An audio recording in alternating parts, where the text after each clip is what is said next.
The route I was given took me through a German district, since I was less likely to be stopped, not only because of my looks, but because I knew the expectations for my behavior around the Germans. I walked in the street like all Poles did. The sidewalk was for conquerors, they said. I kept my head up and eyes focused on the road, but never looked directly at anyone. Confident, but not arrogant. Purposeful, but not driven. Formidable, but not dangerous. I smiled at that thought. Whether I made it to the cafe, or if some unfortunate soldier stopped me along the way, these grenades I was carrying were going to be thrown. One way or another, I intended to be exceptionally dangerous. Because of my longer route, I was one of the last to arrive, but I took my place across the street, biding my time by pretending to window shop. The cafe was on a busy street, surrounded by other shops and businesses, all decorated for the Christmas season. The building itself was made of large bricks and stone divided by tall arched windows. Through them I could see the cafe was full of German soldiers. Civilians bustled along the streets, hurrying home with their holiday packages. We had no wish to harm them. The timing would have to be exact. Outside the cafe, other Akiva members had quietly gathered. I recognized a boy who recently joined us, leaning against the bricks, reading a newspaper. Reuben stood beside a street sign, eating a pastry, and others, still, were milling about, engaged in any activity that wouldn't draw attention their way. Dolek was near the cafe's entrance, off to my left. He would give the signal for us to begin. I checked my watch, 15 minutes before 7 o'clock, our start time.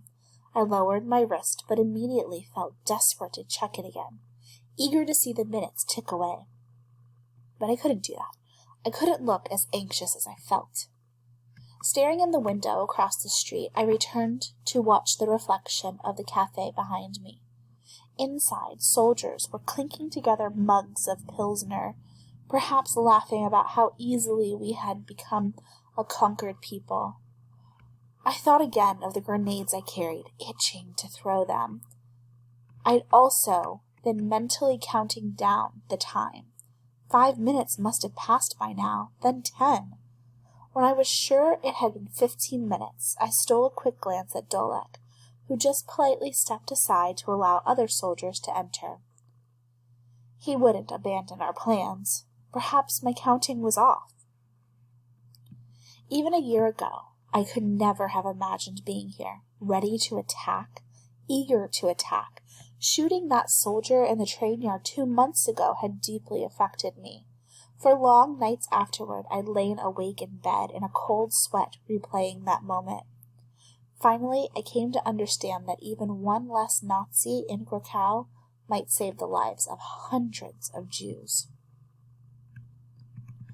Esther settled up next to me, arriving last of all, with a freshly knitted scarf around her neck. "Are you ready?" Before I could answer, she quickly added, "Of course we could never be truly ready. I just wondered if everything is in place. It's almost 7 o'clock. "Are you ready?" I asked. "We're all counting on you tonight. Not like, I made a mistake at the train tracks that night. I know." Her expression tightened. "I learned from it.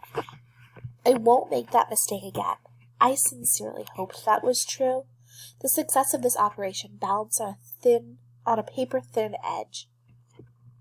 Even the tiniest slip could ruin everything. "If you don't want any mistakes, then back away from me," I said. The Nazis were suspicious of people in close conversations on the street.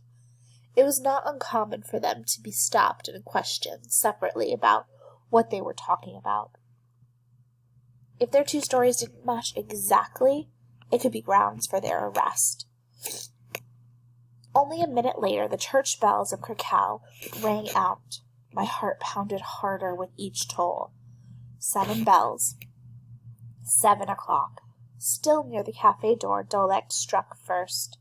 pulling the pin from his grenades and throwing it through the large front window, which shattered in an ear-piercing crash, followed immediately by an explosion inside the cafe.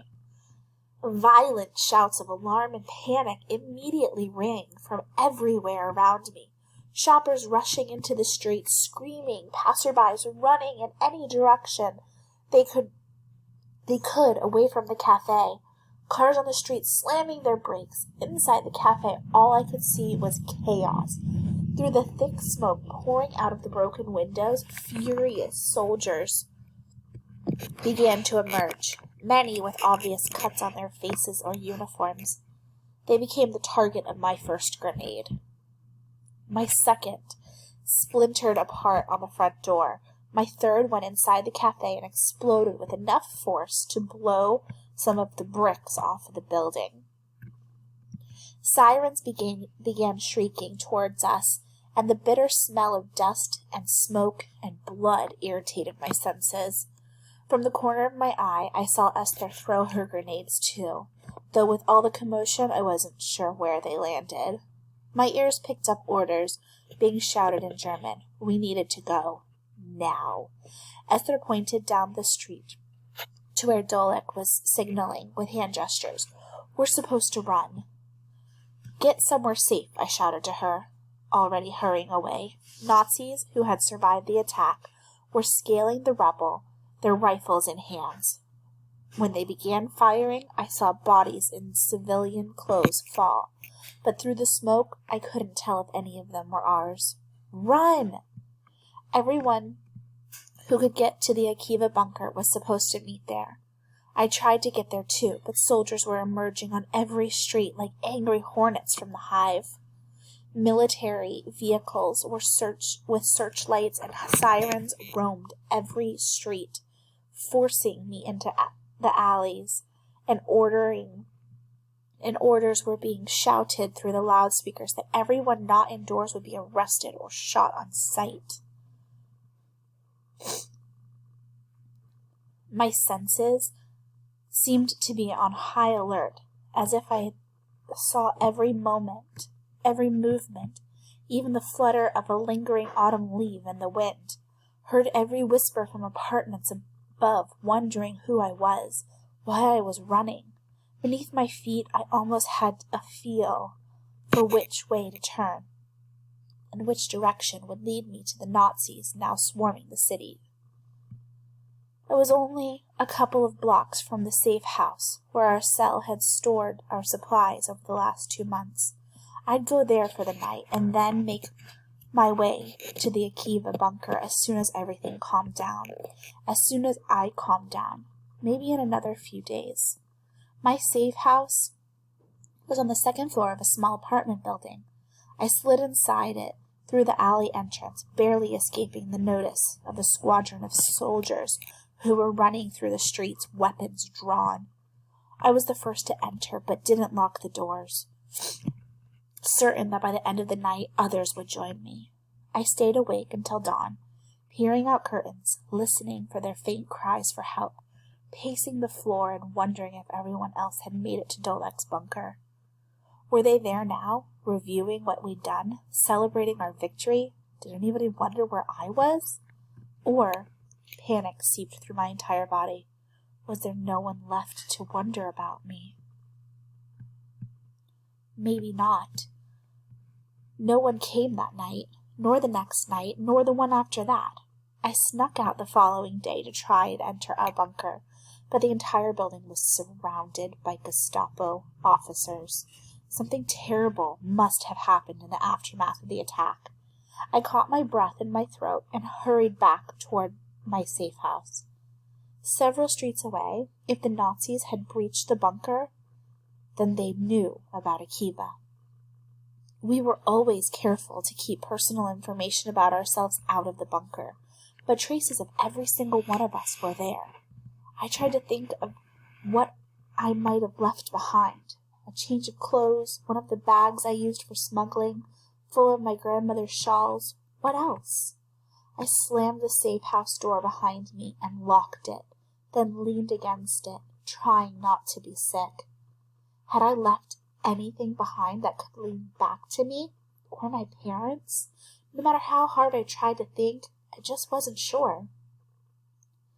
Did they know about me? What had happened to the rest of Akiba? Was I next?